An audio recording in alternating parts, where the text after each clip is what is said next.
On évoque avec vous maintenant l'équipe d'Angleterre. On a beaucoup parlé, c'est vrai, Philippe Auclair, hier soir, mais il y a un match qui vient de se terminer. Les Anglais se sont imposés 2-0 avec encore Harry Kane qui a marqué.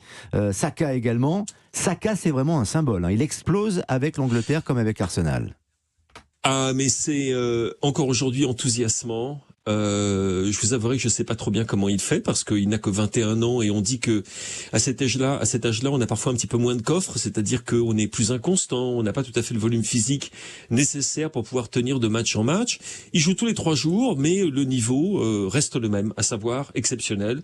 Et là, on en a une nouvelle illustration. Donc, il est à la fois celui qui va donner le centre pour Harry Kane qui marque au deuxième poteau, son 55e but pour l'équipe d'Angleterre, dont 50 en compétition, ce que je n'oublie jamais de rappeler parce que c'est pas des matchs amicaux, c'est des matchs de compétition, 55 buts.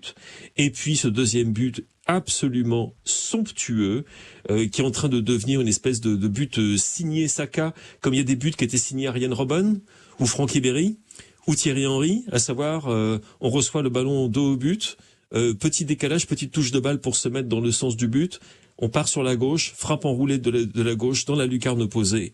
Absolument du grand art. Et Bukayo Saka, bon, que voulez-vous que je vous dise, ça fait 4 buts lors de ces 6 derniers matchs avec l'équipe d'Angleterre. Il est le seul joueur de Première Ligue à avoir plus ou de 10 buts et de 10 passes décisives à ce moment de la compétition. Oui, c'est une explosion. C'est tout simplement l'un des joueurs anglais les plus doués de sa génération, si ce n'est le plus doué de sa génération, avec Jude Bellingham et Phil Foden.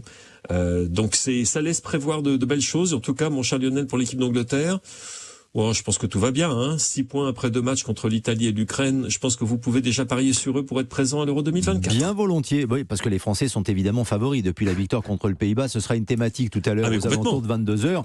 Les Français déjà favoris de l'Euro. On s'enflamme, on s'emballe. C'est ça les Frenchies aussi. Question pour terminer avec vous, Philippe Auclair, de Patrick Julliard. Sur Balogun. Oui, bonsoir Philippe. Oui, absolument. Balogun. Vous avez parlé d'un gunner en pleine bourre en la personne de Saka, mais il y en a un deuxième qui est entré au stade de Reims et qui réussit pas mal non plus, c'est le moins qu'on puisse dire, en Ligue 1. Et il n'a toujours pas été convoqué en équipe A. Et il risque peut-être, à force de ne pas être convoqué, de choisir les États-Unis, voire le Nigeria, des pays pour lesquels il pourrait jouer. Donc est-ce que Southgate est conscient du risque de voir ce talent lui filer sous le nez ? Oui, la question lui a d'ailleurs été posée. Je pense que c'est une question que nous nous posions tous parce que très honnêtement, on parle d'un talent XXL. On est tous d'accord là-dessus.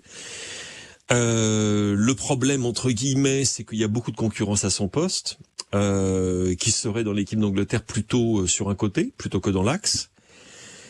Et que Gareth Southgate donc ne lui fait pas appel et que Folarin Balogun a, si je ne m'abuse, rencontré le sélectionneur ou parlé avec le sélectionneur de l'équipe des États-Unis. Et très honnêtement, ça laisse augurer, connaissant Southgate et la fidélité vis-à-vis de ses joueurs, des joueurs du groupe. S'il ne prend pas une décision très rapidement, malheureusement, l'Angleterre pourrait perdre un super talent. Et ça serait pas la première fois. Ça s'est déjà passé. Je pense à Ademola Lookman qui est absolument en ce moment inarrêtable avec l'Atalanta de Bergame.